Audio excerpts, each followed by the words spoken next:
A blessed and fruitful day to all. I am Jessie BALANQUIT, T.L.E teacher from Schools Division Office, Quezon City, Ismael Matay Senior High School. Studying and learning are very much essential for every individual to become more knowledgeable and to be aware of what is happening, not just within themselves, but also about the current happenings in the surroundings. That is why attending every class and listening to the discussion is one of the fundamental techniques to be educated and to absorb every lesson that the teacher is trying to impart to the students. However, in today's way of teaching, several strategies and methods have already changed together with how the students ingest and engage themselves in the lessons. Today, allow me to present to you my conducted study.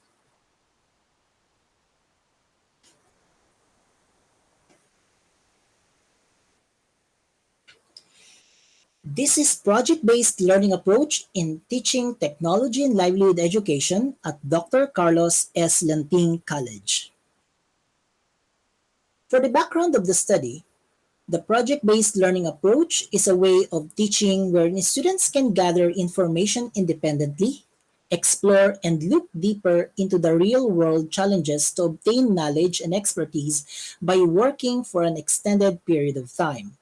Technically speaking, the pedagogical approach of project-based learning is to practice student-centered avenue, for it is believed that learners acquire knowledge effectively through active engagement. That is according to Matthew James Harris in 2014. For the objective of the study, the researcher's purpose is to know the effectiveness of using project-based learning approach in teaching technology and livelihood education at Dr. Carlos S. Lanting College. For the methodology, the research design used in this study was quasi-experimental. It is an empirical interventional study used to estimate the causal impact of an intervention on target population without random assignment. A quasi-experimental design shares similarities with a traditional experimental or randomized controlled trial, but it is specifically locks of assignments to treatment or control. The respondents of this study were the two sections of selected grade 9, which are composed of 45 learners in each section, and with an overall total of 90 learners. The respondents of the study came up from the researchers' decision of choosing grade 9 because they are currently taking the technology and livelihood education, and the grade 9 students are the entry point of K to 12 for project-based learning approach. A stratified sampling method was used to determine the population of this study. The study used the results of the pre-test and post-test of the students wherein the independent variable was measured. The study used numbers of mathematical formulas to ensure the accurate statistical analysis of data gathered from the respondents like weighted arithmetic mean, t-test for difference between means, dependent data, and independent data. Through having pre-test and post-test, the researcher found that there was a significant difference between the test of control group and experimental group.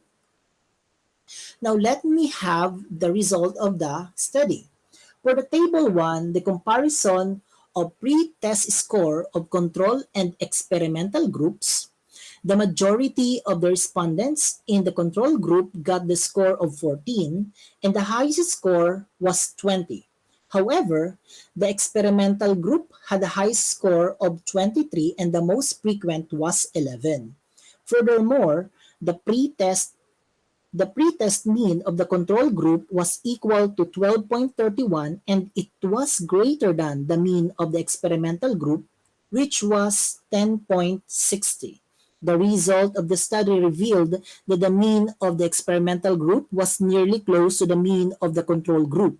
That is for the Table 1 comparison of pretest score for control and experimental groups.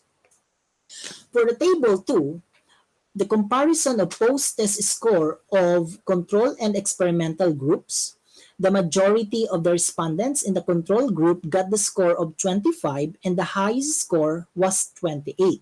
However, the experimental group had the highest score of 48 and the most frequent score was 42.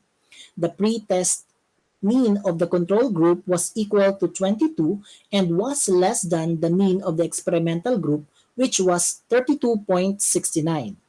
Based on the mean results of the post-test between the two groups, the mean difference was 10.69.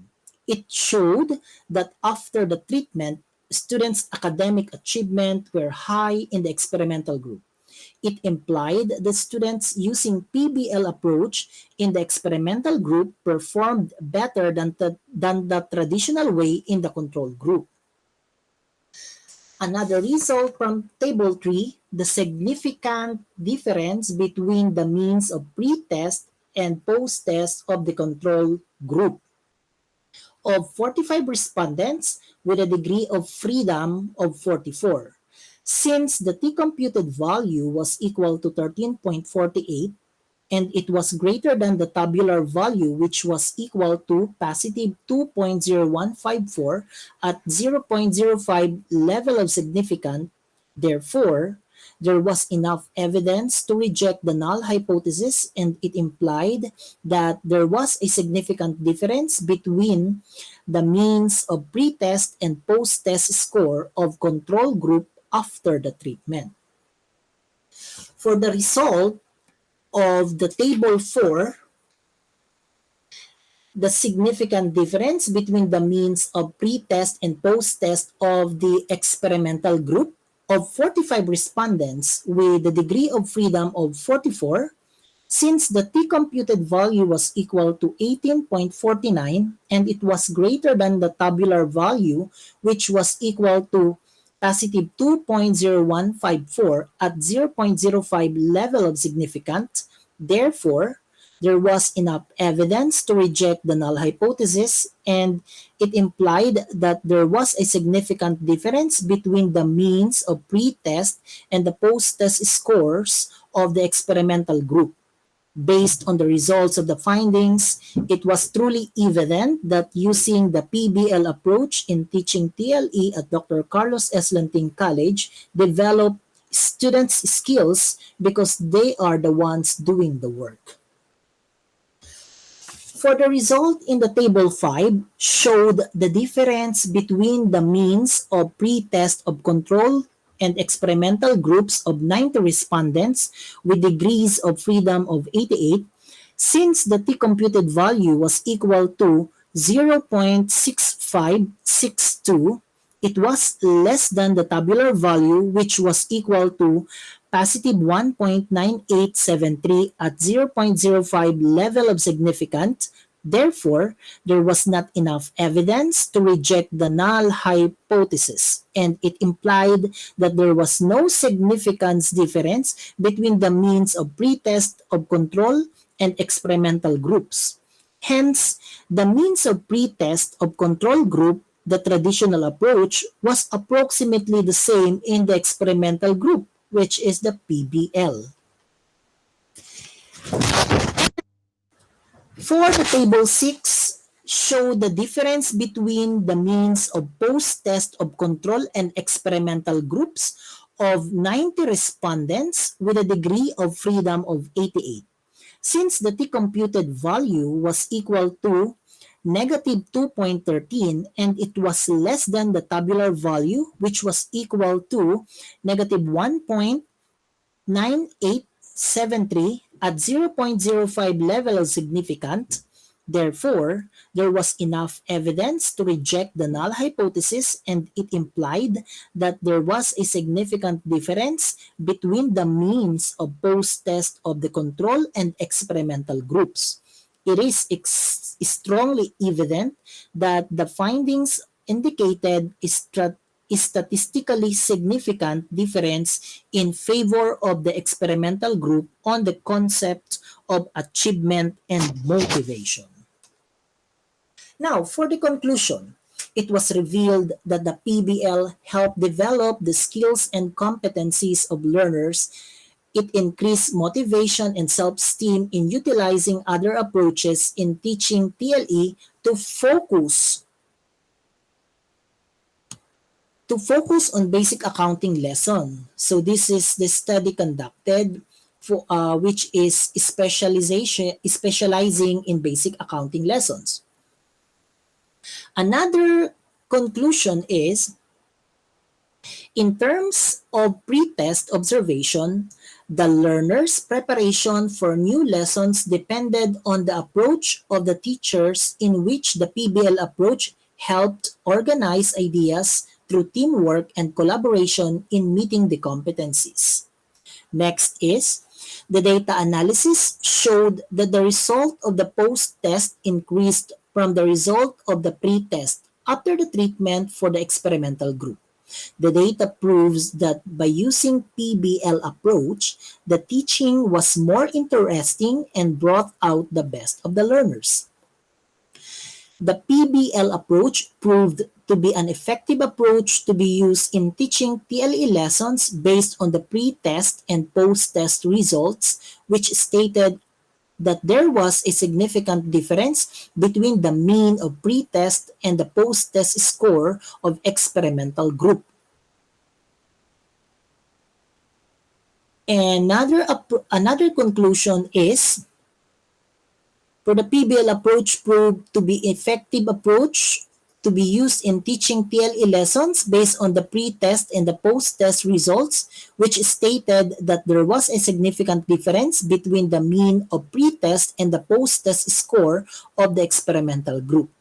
Now, for the recommendation, the first one is to guide the design of professional development experiences or implementations of the PBL approach in adopting the school's action plan of activities and curriculum shown by the perceptions educators had when executing the PBL approach. Second, make a collaborative training program for the enhancement of the subject activities that will enhance learners' skills and understanding using the PBL approach. Third, encourage school head to adopt the PBL approach in teaching for the betterment and enjoyment of the learning process through attending seminars and training. Fourth, involve teachers' collaborative techniques in using PBL approach across other disciplines for more engaging activities and lessen teachers' work. Fifth, utilize the use of PBL approach in various instructional resources as well as conducive space and providing enough time for the students to work. Sixth one is to involve students in active engagement using PBL activities for the better result of transfer of learning.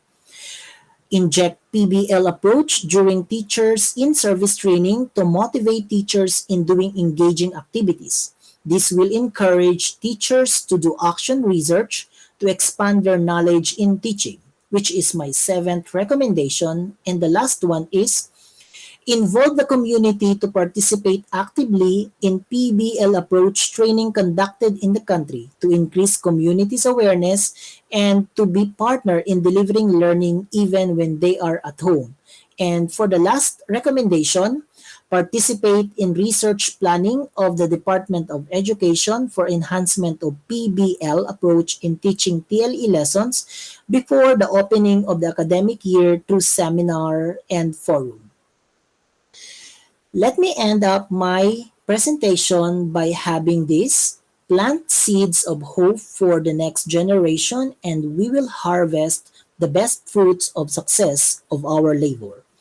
Again, this is Mr. JESSIE BALANQUIT from Ismael Matay Senior High School, Schools Division of Quezon City, presenting the project-based learning approach in teaching technology and livelihood education at Dr. Carlos S. Lanting College. Thank you for listening and have a good day.